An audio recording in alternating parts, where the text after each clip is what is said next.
Before we start today's roundtable, I want to give special thanks to Checkster, our group sponsor. Checkster has become well known in the recruiting industry by providing a platform that easily captures reference checks in the hiring process. I myself have been a customer of theirs for years. I use a reference checking tool for all of my new hires. However, Checkster has now released a new product suite called Insights. This new product suite is really what has excited me to have Checkster as the group sponsor. With Insights, the Checkster platform now covers employees from cradle to grave and not just reference checking, starting when they apply, going to offer, through onboarding, then covering their work at your company, and then to the end with exit interviews. It's an easy to use, easy to understand way of giving and getting feedback from your peers. Checkster's simple goal: to build more productive and passionate teams. Now, if this concept of getting insights from your peers regarding your work sounds familiar, it should, because that's the simple goal of this group: connecting, communicating, collaborating. Support me, support the group. Follow the link below, recruiting.org/Checkster. This will take you to a landing page to sign up for a quick demo. If you're just thinking about automating your reference checking process, it'll be well worth your time. But I encourage you to check out the full Insights suite. I'd love to find out if you feel the way I feel about it. Now let's get to today's roundtable.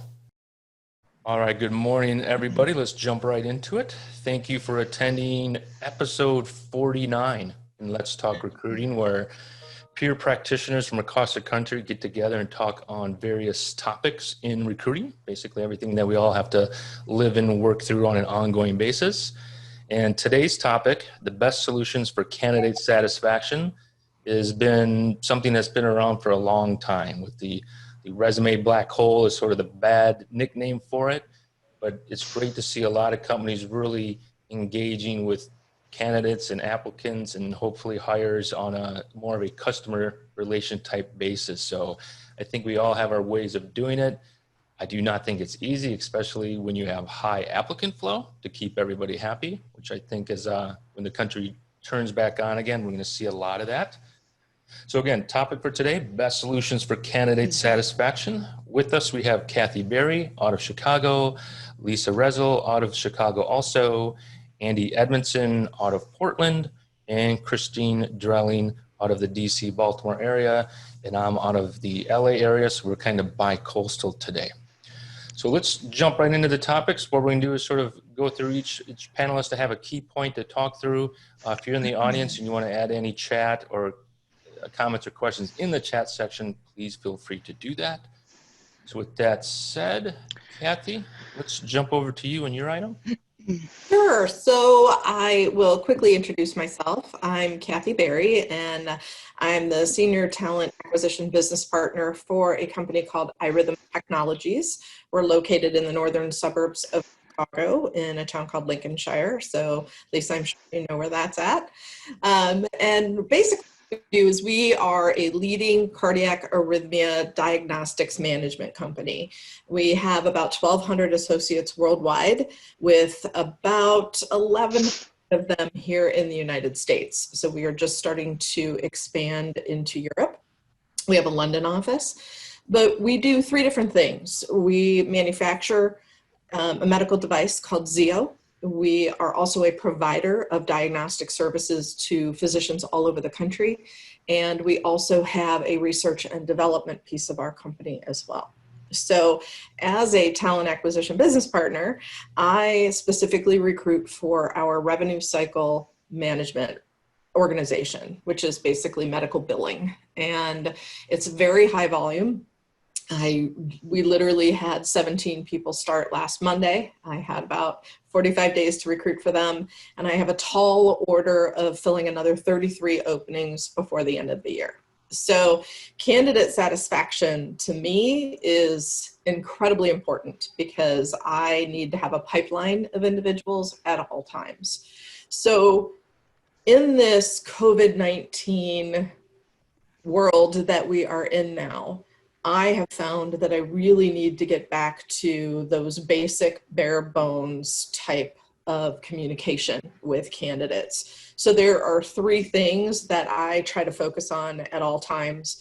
And I know it sounds kind of juvenile sometimes, but it's, treating other people the way that I want to be treated. I have heard from several candidates several candidates that are going through the hiring process or application process with other companies who are not getting any response whatsoever. And I've even heard complaints that maybe these companies just aren't hiring, they're just trying to create a pipeline, right? And so to me, it's really important that we communicate with them the basics. Yes, we received your application, or yes, you are in review status, or thank you, but you don't meet the minimum basic qualifications. And you can set up your TA system, just about any TA system, to provide those automated responses. So I don't know if other companies out there right now are not doing that, or what, the environment is, but I've noticed that a lot of the people that I talk to are not even experiencing those very basic types of correspondences. So I think it's really important to all the recruiters out there to make sure that you're setting those up for your requisitions so that you're communicating even the basics to them. So the other thing that I do is when I choose candidates who I want to screen, I actually make it what I call make it real. So for instance, I share something, even if it's trivial, very personal with those candidates. I just got a new dog, right? So, when I'm trying to break the ice with them, I will let them know that it's okay if you have a pet at home, what we were just discussing right before we came on, or if there's a child in the background, that we understand that we're all human. And I think that takes the stress level and the anxiety level, right, from level 10 down to about a level 5 when candidates are doing video interviews or phone interviews. So just communicating to them that you understand that we're in this situation, that you're not, we're not expecting the world from them in terms of that formal interview process anymore. And that it's okay that, human elements are coming into the equation. I think that's really important. And I've had several candidates tell me at the end of the interview, thank you for being so patient. Thank you for letting me know it's okay, if these personal things interfere with our lives. So that's the second thing that I do. And the third is, which I think is the most important, is having integrity. If your candidate is not going to get the job, make a phone call to them, thank them for their time investment that they have spent with your company, because right now time is money and they are investing that time. Have that critical conversation with them to let them know that this position may not be right for them, or we've chosen another candidate who had a little bit more experience, whatever the reasoning may be on a professional level, and making that phone call to them instead of just sending them that automated rejection. I think that is what is, for me, the most important thing right now about candidate satisfaction.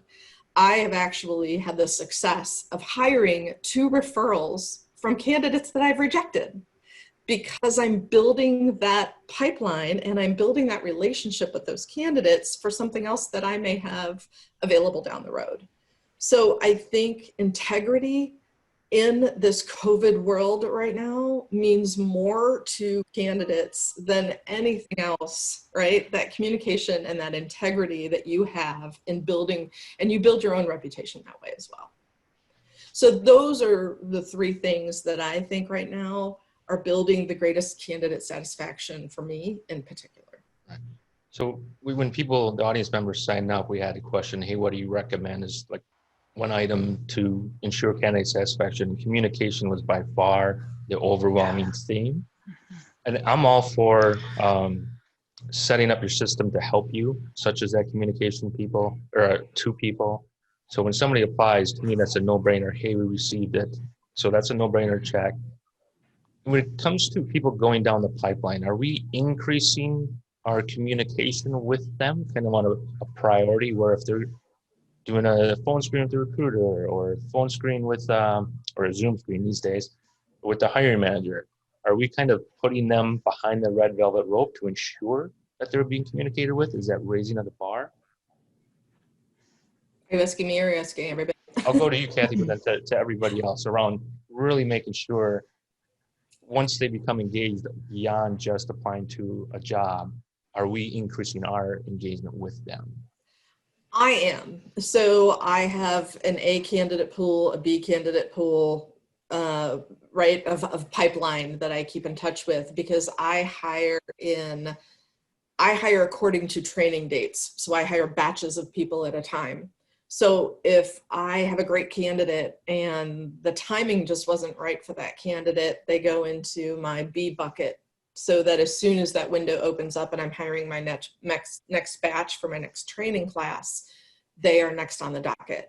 I communicate that to them. I am very honest with them and just say, hey, I know you've been through a first interview. However, we have filled all of our slots and I know that's not what you want to hear right now, but due to timing, I can't continue with the interview process. However, I have a start date that's going to happen in October that I'd really like to consider you for and keep moving you along in the process. So I'm very transparent, and I think that pays off specifically for me and what I'm doing with iRhythm. How about the rest of the panels too around ensuring engagement once they or ensuring that communication with candidates as they go deeper into the process? Are we stepping up our efforts beyond this? Yeah, I definitely am, Sean. So I do technical recruiting, and I've done technical recruiting my entire career, and it's a very, very competitive market, and it just seems as if as the years go on that it just gets more and more competitive. So the candidates that I'm dealing with would typically have 4 to 5 offers. It's very common, and because of that, as soon as I'm moving in through the pipeline, I'm communicating with them every couple of days to find out where they're at in their process with other companies, how we're stacking up, and I'm constantly keeping them informed as to how many interviews are ahead of them and so forth. And it's a necessity for the type of candidates we hire. Lisa or Andy? Excellent. I was just going to add, agree. I think, I think of it this way, the more time we're spending with the candidate, the expectations go up most likely on their end, right? So that is just more responsibility for us to articulate everything Christine and Kathy just said. So I agree. It's kind of that, what do you want to call it? The upward slant, right? The more time spent, the more communication, because that means we like them, right? If we're continuing to spend time with them. Andy, any comments on that? I'll add one thing just because it's a little different to what I'm going to talk about later. But one of the things that I'm building out right now is trying to build depth to the process. So as people get to the second round interview, we're actually talking about having a secret website for them that sort of unveils more information about what's the strategic plan for the company, giving them a next layer that isn't just the stuff you can find on the website. So that's an example of how, hey, you got to a certain phase, we want to invest more in you, and here's something that can really help you prepare for that third round or final round of interviews. Yeah, not to keep harping on that communication piece, but I think everybody agrees that's like the number one thing you need to do. Typically, the reasons why it would not be done is a time thing, right? That's where the systems come into play. If you can help the system do it. One thing that we did at a company, and this was at Adobe years ago, is we had the top 30 companies, right? Where if somebody applied from these 30 companies, there's a report that got pulled out. They kind of went to the front of the line, so to speak, because if there was a time constraint, it comes down to prioritization within their day. So we would kind of move those people to the front of the list for engagement as far as making sure we got communicated with. So I think a lot of it has to do with how you're managing your desk and you're prioritizing your time, because that's one thing recruiters don't have.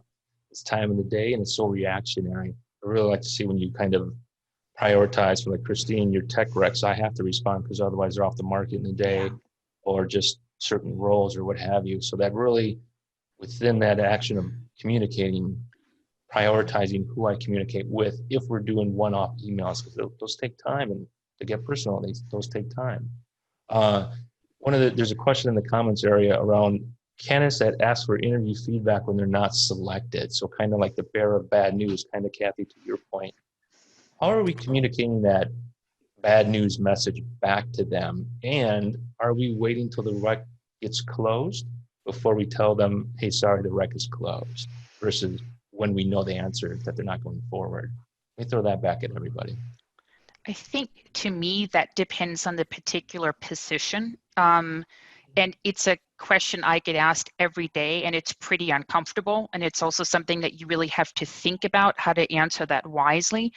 And I'll give you an example. Like I just hired a machine learning engineer, and I'm just thinking, so what exactly should I tell you?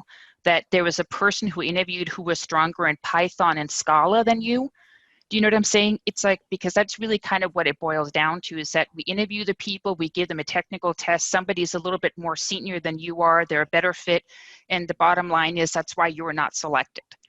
So I think that is honest yeah, feedback. I mean, yeah, and that's, and yeah, and, but I'm just saying that's about what I can say, you know? So because it's like, if somebody is not selected, that's the reason why. And I think it as a recruiter, I think everybody who's on this call, we've experienced that. And the one thing I want to try to avoid is kind of like the going back and forth between the candidates, because that's also happened where they will then push and say, but I can do this, or I've done that, and then that just kind of becomes tricky, right? So I think it's just doing the best you can and just make it, as Kathy, as everybody has referred to, that I think that during this time, especially when people are more stressed than normal, I'm sensing that we need to sort of be considerate, because people are more stressed, I found, but at the same time, they're, you just kind of give the best and most honest answer that you can. And I think you have a good point, because I tend to push back on my hiring managers at that point as well, right? Tell me why this candidate is your silver medalist and not your gold medalist. Mm-hmm. So what can I communicate with them? What feedback can I communicate? And I try to tie it back to skill sets, right? Which is the reason why we want to, let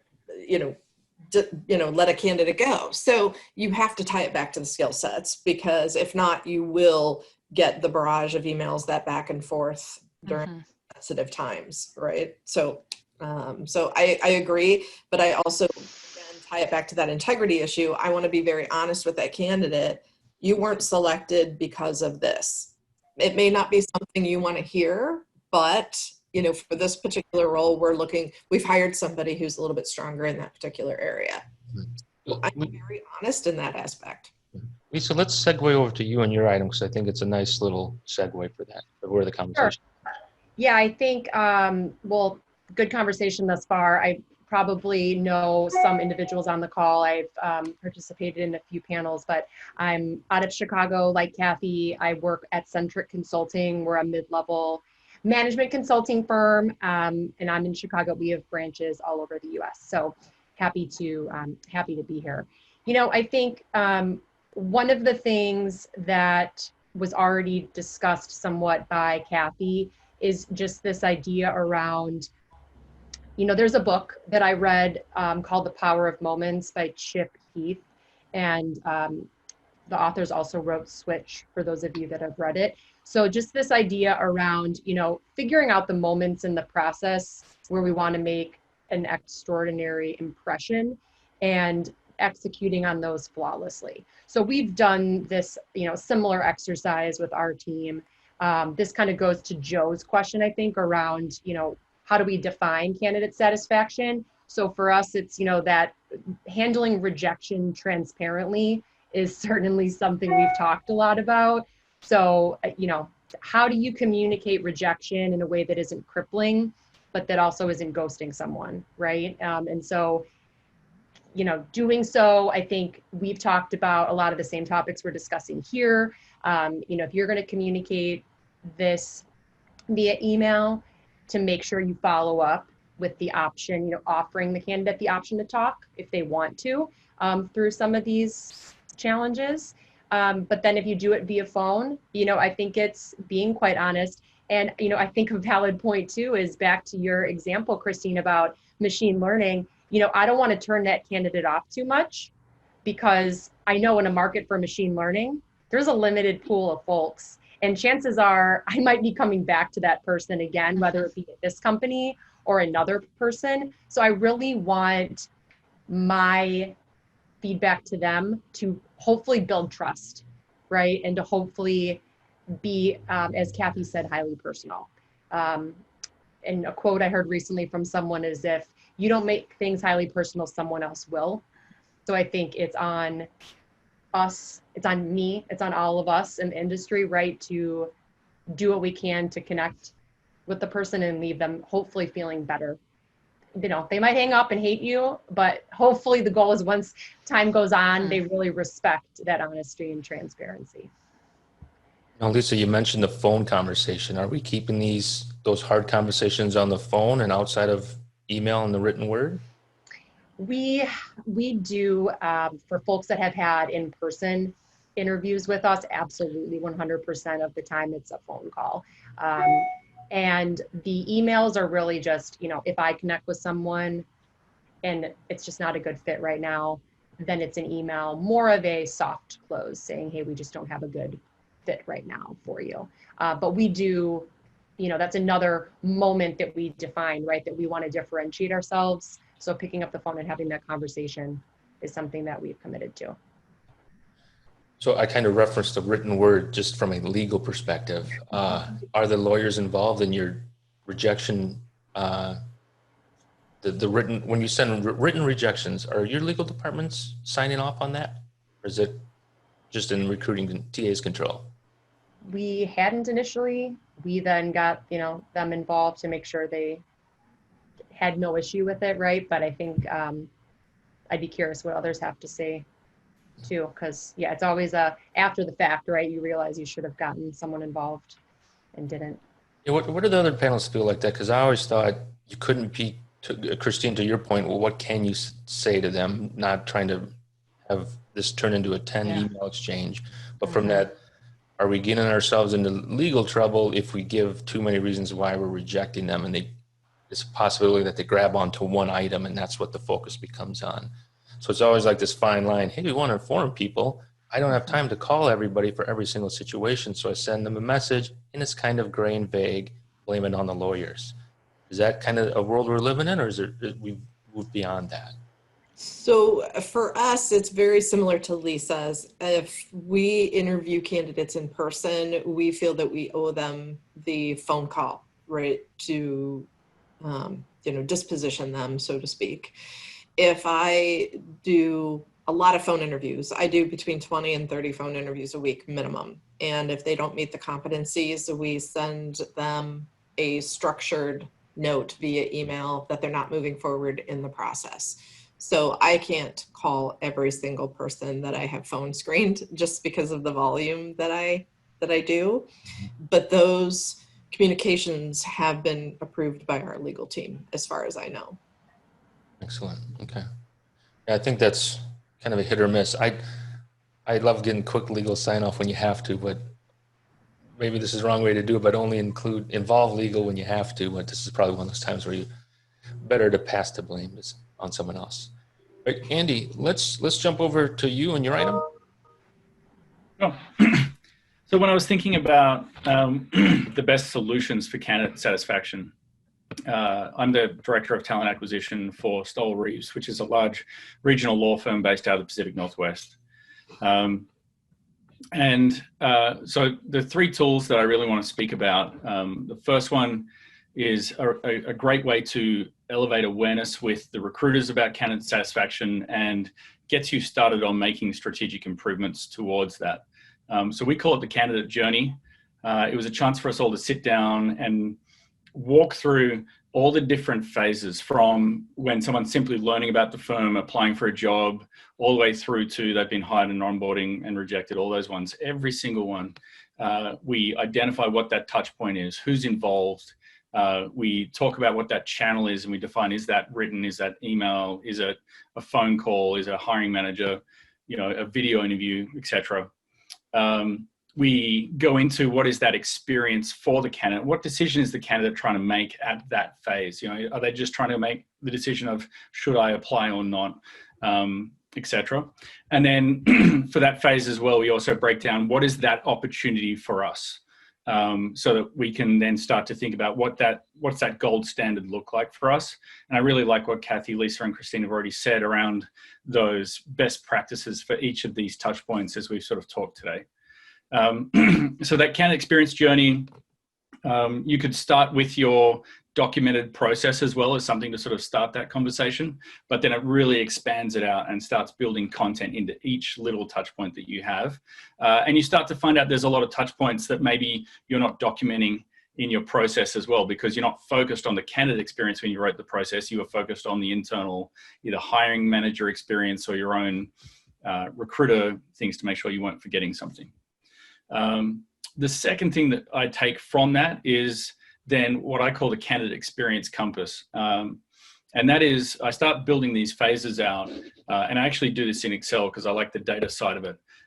But I group everything by candidate awareness and engagement, application process, interview process, and I start putting all those touch points things in there. But I also now fold in all of our systems. So our recruiting system, our reference system, our background check system, everything that's involved within talent acquisition. And then for each of those, we then sit back down as a team and we talk about what is the health of that particular point. Is it something that we would say is great? Is it not? And we give it a score out of 10. And then in the next column, we talk about what's the impact of it from a candidate experience side. So can we, we say we're very honest with ourselves. If we say it's not healthy, it's a 3 or a 4. But if it's a high impact thing for the candidate, then we put it down as an 8 or a 9. And when you complete the full review of everything through your candidate experience, you can start to see where the trends are of we need to fix that up, we need to fix that up. And I'm really looking for those ones that have more than a 2 or 3 point difference where our honest score about ourselves is maybe it's a 5, but it's a very high impact point with the candidate. I find that those 2 particular tools that I work with the team present really well to our senior leadership. They make them see that we really are taking candidates and we're treating them more like customers, or elevating that beyond someone who just applied to our website. And then as a leader of the program, it then gives me the ability to sit down and say, this is what we're going to focus on for strategic projects this year, and we can start tracking those and hitting those. And by the time we get to the end of 12 months or however long those particular improvements take, we've made really good strategic change to candidate experience. The third tool I just wanted to talk about is a third-party vendor I use called Surveil. And so there was a question in the chat from Joe around, what kind of metrics do you put for candidate satisfaction? And it is extraordinarily difficult to measure candidate satisfaction unless you're actually asking the candidates. So I've been using Surveil for at least 6 years in 2 different jobs now, 2 different companies. And Surveil I use in a couple of ways. I plug it into our career site so that when people are browsing the career site looking for jobs, it's a pop-up on the right-hand side, and they can it can either pop up after 2 minutes, or if they click apply on a job, again, it'll pop up as well. But we're hitting them for those employer brand questions and those candidate experience questions so that we're collecting data, measurable data around what did they want to know from us? Did they learn enough from us? What did they think of us as an employer before they applied for a job? And we're capturing a lot of people that we would never ever get through the application process because they either didn't get selected for an interview, or maybe they went to the website, reviewed things, and then left because we didn't tell them enough about benefits. What do we do for FMLA leave? We didn't tell them, and so they left. And so we're capturing some of that data. I then use Surveil again for a hiring manager post-interview survey. So a different survey, but trying to hit similar themes so I can chart things over time, maybe adding some more complexity to it because they've been through more of the process. But then this survey automatically goes out from our system about 4 or 5 days after they've been scheduled for that, what would actually be our second interview. So you've got a recruiter interview and then you're meeting someone face-to-face pre-COVID, but you're doing that hiring manager interview. So there's a little bit about that interview quality laced into that survey, which is certainly a candidate experience. But then we're still measuring, what do you think of us as an employer? Would you refer us to a friend? And we're getting some of those metrics that can really resonate well up to senior leadership. I think in a best practice world, you would continue to survey 2 weeks after hire, and then 45 days and 90 days. And Surveil allows me to continually hit those same people with that survey as it develops. And then I can chart what that, everyone sort of talks about the honeymoon period where you hire and they love their job and then it starts to dip off. And we can chart some of those things, but also from an employer brand point, are the things that we're selling them during the recruiting process and on our website, is that true when they're still 45 days or 90 days after they've been hired? So those are the 3 tools that I've been implementing to really try and make strategic growth and change to our candidate experience. And I find that they've been getting me to actual real change from what candidates are seeing out there in the world. Andy, can you speak to, like, when you're asking almost pre-applicant stage, right there on your website, perusing, when you ask, hey, what are you looking for? What are candidates looking for as they're going through a career site? Is it, I want to learn about benefits, I want to learn about products? Can you speak to that at all? I think the bang word there is more. So many career sites you go to, take benefits for an example, we'll just hit we offer PTO. It's like, oh, great. But what does that look like for me? And so that is a complicated thing. If you're a simple enough organization that you have one benefit plan, and then that's easier to, communicate out. We have several for different levels, different types of roles in different states, of course. And so that's where you sort of have to spend some time thinking about what can we tell candidates at different phases. I mentioned earlier, I'm trying to build layers into that so that we're giving them more information the further they get into the process. But everything from that pre-application phase, you're obviously trying to sell the hook that this is worth applying to. And so that's where you go back to that candidate journey part, the first phase, and you talk about what is that opportunity and what decisions are candidates trying to make, so we've really tried to identify how do we answer everything that we can at that phase. And then when I get them to that in-person interview or maybe they've passed the recruiter interview and they're preparing for an in-person interview, what a great touch point to be able to roll out more information and say, hey, for this role, here's the access for, what your benefits are going to look like. And here's more about what that team is, giving them the profiles of people on the team and giving that team actual personality for that candidate to then process and start thinking about how they would fit. One of the big changes, of course, has been with job postings, where it was all about what's this job, and we're starting to move to what the job can do for you. And that's another good way to maybe think about that is pre-applicant or post-applicant phase is starting to think, less about, hey, we're the employer, you should just want to come work for us. It's more complicated and there's more competition than that.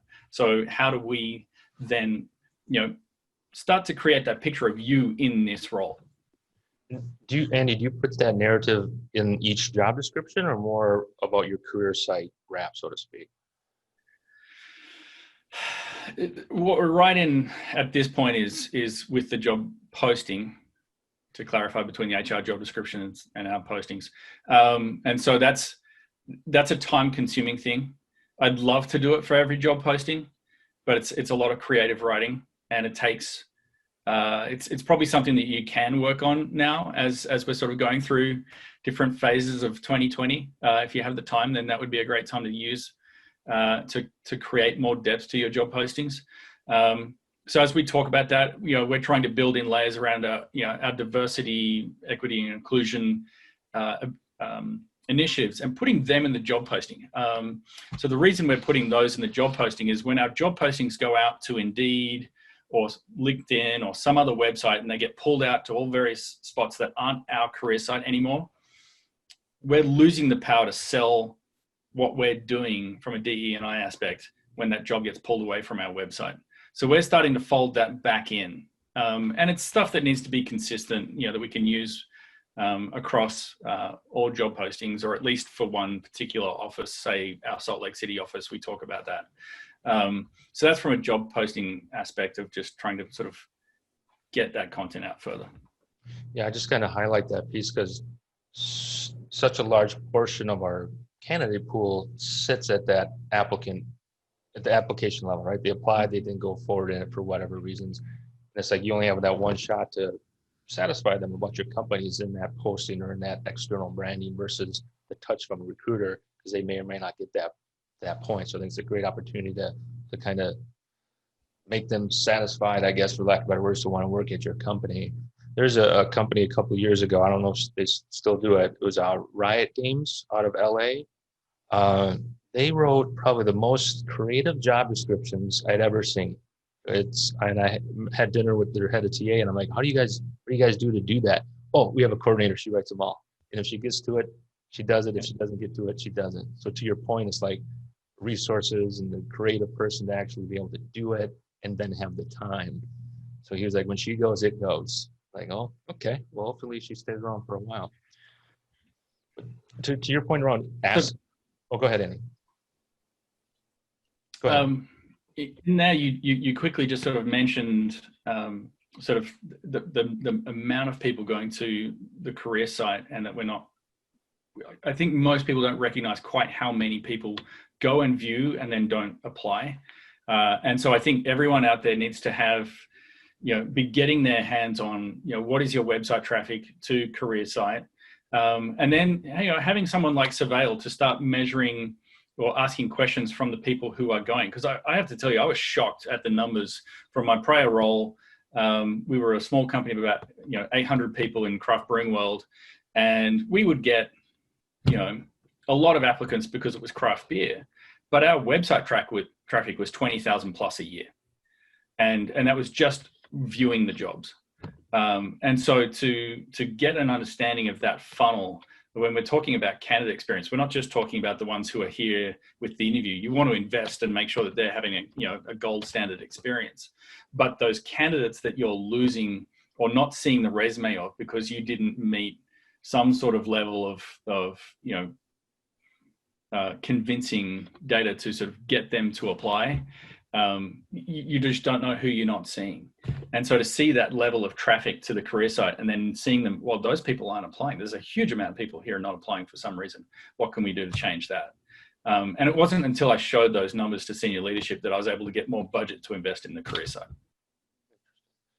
Yeah, and then so this sort of goes back to all the panelists too, around the asking piece. One thing that I've done before is to do the survey where we just used I can't remember if it was Constant Contact or Survey Monkey, a basic survey tool.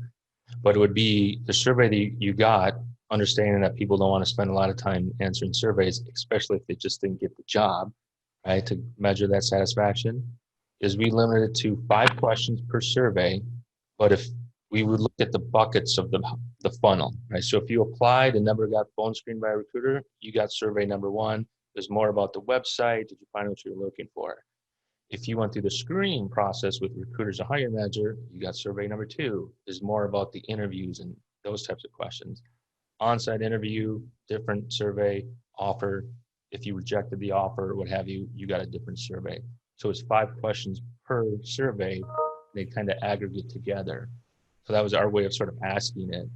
And we would assign it to a rack. So if you gave a survey and you applied for this rack, we know the recruiter and the hiring team, and then kind of trying to develop an NPS, a net promoter score, to just keep it simple around your engagement with that group. So kind of back to the whole panel, do you do surveys, and does anybody use the NPS, the net promoter score concept in measuring satisfaction or experience? I was going to actually briefly mention this at the end of my section, so I'm glad you brought it up again.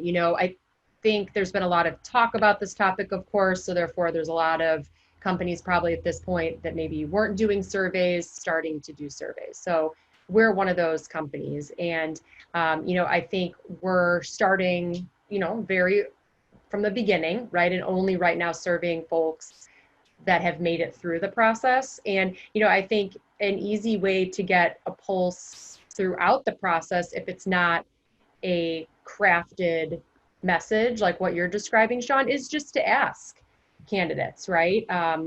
When you're hanging up the phone with them or about to wrap up, just for some candid feedback. What do you like about the process so far? And is there anything we can do to make it better? I think, they're back to the topic of us being somewhat in, customer service angle, right? It's just like a restaurant manager walking up to you when you're dining, when we were dining prior to COVID, and saying, how is everything tonight, right? It's a very similar touch. And I've been surprised, that I've gotten even some feedback that is improvement feedback that I wasn't thinking I would get live over the phone. I have gotten some of that, just great ideas by inserting that in. So for what it's worth, even if you're listening and you don't yet have the survey, or you want to ask your candidates, a little bit more often, I think there's nothing wrong with asking someone live there in the moment. Christine or Kathy? Obviously, we did a lot of surveys at a prior employer that I worked at, and I, as a team lead at that company, I monitored those, I looked at those and reported those back to my team of recruiters, so they had that feedback to improve going forward. We surveyed the folks that were hired, of course, in addition to the individuals that were at least screened for the role. So if they were screened and not hired, interviewed but not hired, they also received a questionnaire as well that was custom. At iRhythm, where we're at right now, we're just not quite there yet. We're in the process of doing that as a smaller company. We're just beginning to develop those types of things. Our TA operations lead is working on that. So we hope to get at that utopia point that you were talking about, Sean, where you have a specific questionnaire for each level of the process. I mean, that would be amazing to be able to measure those things. I think that's kind of a perfect world, right, that we would like to be in, but we're not there yet. So. Christine or Anybody else? Thank you. Yeah, I'll just talk about what we're doing there, because we are using Surveil, and there's a couple of benefits I feel with Surveil on this. Is that one, they use the benchmarks from Talent Board, so they're involved in candidate experience on a national level, and you can start to see where do you actually fall as far as like an industry or nationally within your group, how are you tracking from a score standpoint and a benchmark. The other thing I just want to talk about there. You mentioned Net Promoter Score, and I want to this is sort of where HR has been growing up, or recruiting's been maybe even growing up even a little faster than HR, starting to use metrics that either marketing or sales use, and starting to speak to leadership in the kinds of metrics that they see them using externally with the clients. We need to start using them with the candidates and showing that we can actually do those same sorts of things in the same way. So Net Promoter Score is a really important one. Christine, we can, if you have anything to add, otherwise we can jump over to your item. I know we're running a little bit over, but no rush, no pressure. Yeah, no, I'm good. Andy, that was awesome. Thank you so much. That was really great. I got a lot out of that. I was kind of, in preparing for this, I was thinking about like the human aspect and also the tactical piece. And I think that Andy, you did a great job just covering everything. There's just a couple of points that I've been thinking about. One, as a recruiter, is the importance of interviewing a person into your company. And it kind of, it just reminded me of a time when, I don't know, I had maybe been a recruiter for about 5 years, and I was approached by Microsoft to fly up and interview for a job up in Seattle. And I flew up there, and just the experience with the person who was kind of taking me through the whole recruiting process wasn't all that exciting or positive or warm. And so on Friday afternoon, when I was done with all the interviewing and all that, she came out and she said, I just want to let you know it went really well, and we'd like to extend you an offer, and you will hear from us on Monday. And I basically just did not accept the job. And the reason why was because I felt that she interviewed me out instead of in. And as a recruiter, that was something that really resonated with me, to state with me that I would have that kind of a warm personality and welcoming personality when I was recruiting people. So that was the biggest thing, that I wanted to share, was just sort of taking the opportunity, and especially during this time when people are struggling more than they are, just on a lot of different levels. Yeah, I think that kind of circles back to Andy's point about continuing the ask the questions post-hire, right? So if you ask somebody while they're in the interview process, you may get, hey, I'm going to tell them good things because I want to get hired here. But once they're hired, there is any type of critiquing to go on, let's say with the recruiting team, you're probably going to get a lot more honest answer once they have that position they've started. Christine, you sound like an experienced recruiter that holds other recruiters accountable. So I remember I brought in a referral. She was a VP of talent. She came into a company and she left. I'm like, how did it go? She's like, well, I didn't go very well at all. I think they forgot that they called me and I didn't call them. It's just to your point is that she said I had to go in and prove myself, but I'm like, she was like, I wasn't convinced I want to work there yet, so I'm not at that stage. Yeah. So I think that falls on track with the recruit in type of courtesy piece to it. I even think that it extends out, and tell me if I'm wrong, I'm pretty sure everybody's gonna agree on this one, that it starts at that first phone interview, right? Right. It's from the second that you get them going.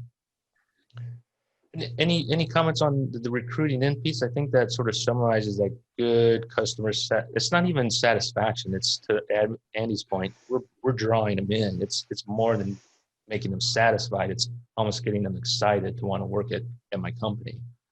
Right? Especially if we're doing outbound recruiting where they didn't apply. To me, it'd be like, hey, you got to keep selling until you're at that offer point, right? If that was the approach, they didn't come to you, we went to them.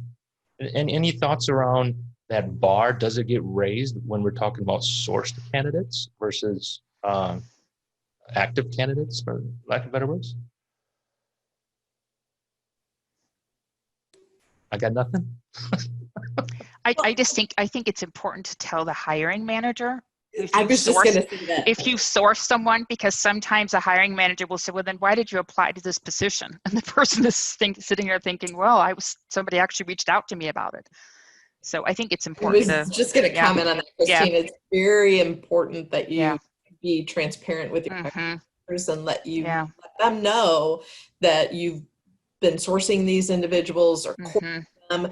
We just hired a senior manager level individual that I had been courting for over 6 months. I found this candidate in early January or late January, early February, and we went through a hiring freeze, and then the opposite happened. And so it was imperative that not only I kept communication lines open with the candidate, of course, but also worked with my hiring managers and let them know that I've had this candidate in the pipeline for 6 months. And we have corresponded 4 times. We've spoken 3 times. So please keep that in mind. Here are all the questions. Here are my notes. So they were appreciative of that. So that transparency and communication with your hiring team internally is vital, as Christine said, or they're not going to have an experience that's going to blow them away. So bringing in the hiring managers into the concept of candidate satisfaction is an excellent idea. Let me play the devil's advocate a little bit. When you get that hiring manager whose approach is, well, they should want to work for us. So what's a good way to manage that when that occurs? And I'm hoping it doesn't happen a lot, but I'm sure it happens at some point. How do we manage that manager? I think that's a lot of managers. I mean, that's, not that there aren't those managers that understand the market dynamics, but I think it's our job to consistently remind them of not just the offers that this candidate has on the table or the other options, but how many calls or pings they get from recruiters, right? The fact that they're learning more and more about us each and every conversation. And I think it's on us to sell why this might be a great match for them. So I think that is, something we cover a lot of in interview training for hiring managers is the art of, understanding not every candidate that you talk to is going to be 100% gung-ho every single time. How to do that, right? How to share your story about why you love working at XYZ company versus just barraging the candidate with a ton of questions. So it's, I think it's an evolution to work with a number of hiring managers on that, and not every individual is going to be 100% gung-ho from the first conversation. And I also think as recruiters, we have to be responsible for understanding the market data, what is happening out there in the country, not only just basic unemployment rates, but who the competitors are, what's happening with your competition, and all of the other data that comes together that you have in your arsenal to be able to work with your hiring managers and educate them. It's not just hiring managers, it's also panels. Because it goes beyond the hiring manager just working with the panels and telling them that they need to leave time for questions from the candidates, because the fact that we are also buying, and it's not just the other way around, right? So that they understand that. Yeah, I'll make one comment on this, because I started recruiting in 2008, which was a great time to start recruiting. But what was really interesting was seeing this sort of change in the business world from an employee workforce that previous to that, and you go back, into the 50s, 60s, 70s, people were just much more satisfied with, I have a job. And they have their job and they would stick to it. And trends would happen more slowly. So, if something like technology was something coming, it would take a couple of years to really change things. Now trends are happening far more quickly, and candidates have changed the mindset to, I have a choice. If I don't like this or I don't like this, I can go. Exactly. The problem for an organization really comes when the people who are thinking that are your high impact employees or your high potential employees.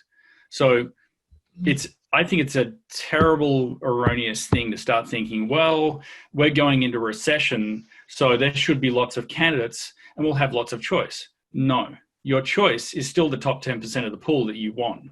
And those people are probably going to be actively retained by their organizations. They're going to be highly valued by their managers. And you still have to work for that top 10%. Now, top 10% could still be fit. I don't think it, I do subscribe to the argument that there's a great job for everyone. So that's where you need to sort of understand who your top 10% really is. But if I had a manager right now who's telling me, we're going through a downturn, people should want to work for us. Maybe, but the ones that you really want are probably somewhere else where they're highly valued. Question for you, Andy, around your reporting when you mentioned talent board. I'm a data guy. I love that. I love knowing the answers. There comes a time where, hey, I know where we stand. I know what our numbers are, but is it good or bad versus a competitor or just my industry or my location? You mentioned benchmarking. So I'm a big fan of benchmarking, and as close you can get to apples comparison, right? Our drop-off rate is X. What is your drop-off rate or what have you? Do you, and this was for anybody, I think the biggest benchmarking tool out there is probably Glassdoor at this point, because it's just this collection. So everybody looks at the Glassdoor number. Are we benchmarking against other companies or information, and then kind of looping Glassdoor into it, if that is kind of the benchmark by default? When we do get good feedback back, are we encouraging that person to go give that recommendation on Glassdoor? Any comments around those two areas? I perplexed you. I do. No, I do. So I did it.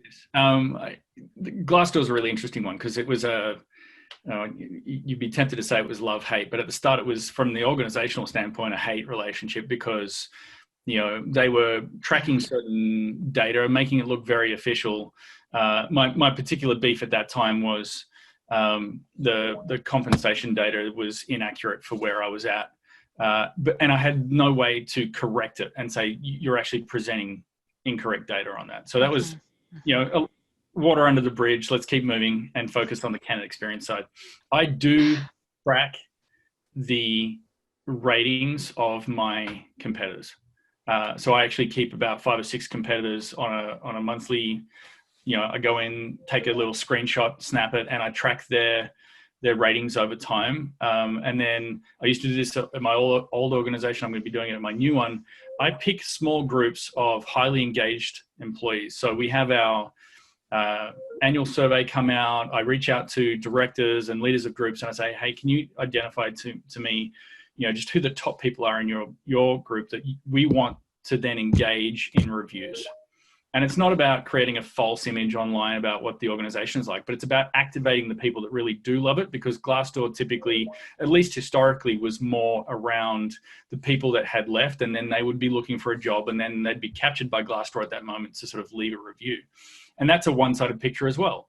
So it's about balancing those people who have left with the ones that I can say, hey, you know, they're actively still here and they're loving their job. Let's have them provide some sort of content as well. I would then schedule a 45-minute presentation with small groups of those, one a quarter, you know, like, and one meeting a quarter, 10 to 12 people from around the organization in different groups. And I'd present to them about candidate experience, about why things like Glassdoor and those reviews were actually important, because they're presenting a view of the organization, and that they also want people who are highly, you know, effective in their roles to think we're a great employer and apply.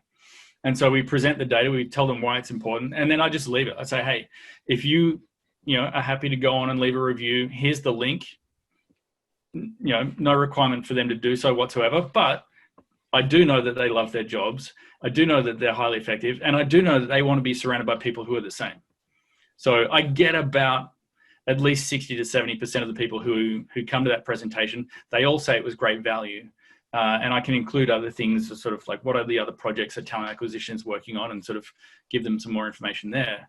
But they then go on and leave some sort of review on there, and then we start to sort of balance those numbers out to get a real picture of what it's like on the inside. Yeah, it's an interesting approach to it. I think 60 to 75% taking action that seems like a good number to me to get people. Do it in small groups. And yeah. But kind of to your point about, hey, you got this tool, you got budget for it, because you pitched it to the C-level and you got the budget for it. I'll go kind of trail on what you're talking about. You track your competitors over time. Just a recommendation to TA leaders, if you're trying to get budget, from what I found is C-level and finance love to see trends. So if you plan ahead and get, hey, this month it was this, the next month it was that, and start presenting, here we can increase this over time, or we can see it's going down. Trend lines by snapshots of time are a great way to get confirmation if you're looking for budget, because they can see that change. That's just my 2 cents on it. But go ahead, Kathy. You're on mute if you're saying something. Okay, I was just agreeing. Right. So, hey, great conversation. I think we could keep going, but we're almost at an hour mark. But we'll wrap it up. But any final comments around candidate satisfaction? I know it's just the never-ending part of what we do, and we all kind of strive to get better at it. But any final thoughts or comments? And I'm going to go around the circle. Kathy, you're at the top of my screen. So any final thoughts? I just want to thank Andy for bringing that tool to the table. I had not heard of it previously, so I will be checking that out after the call. So thank you for that discussion on how you're measuring those things at your organization. And Lisa? Yeah, I think great discussion. I'm sure we will talk more about candidate satisfaction in the future, but connect with any of us. I think Andy put that out there, but we're happy to connect with anyone on the call and chat more about it. Yeah, coming out of COVID is certainly going to be interesting, candidate satisfaction. And Christine? Yeah, no, I'm just excited to have had the opportunity to be here. It's been fun to get to know you guys and listen to you share your experiences. And I just want to say thank you to Sean for organizing this. Oh, my pleasure. I have fun myself. And Andy, you get the final thought. Yeah, my final thought is just, you know, how large candidate experience is. We've sort of talked about different aspects of it right now, and it's easy to sort of start focusing on what that recruiter interaction is with candidates and think that that's the whole thing. And once you start actually getting it down on paper and tracking all of those different points, you start to realize this is huge, and there's so much room still to make improvements where you're at and across industries, and anything that you make, I think, will start to elevate your capability to sort of compete against your competitors, because we're all sort of like fishing along trying to make improvements, but if you can make some really key ones, you can really start to elevate your spot in that ladder. Excellent. Well, hey, thank you everybody for participating. Another great conversation. And with that said, I'll let everybody go. Enjoy the rest of your day, and I'll talk to you soon. Thank you very much. You too. Thanks, everyone. Bye.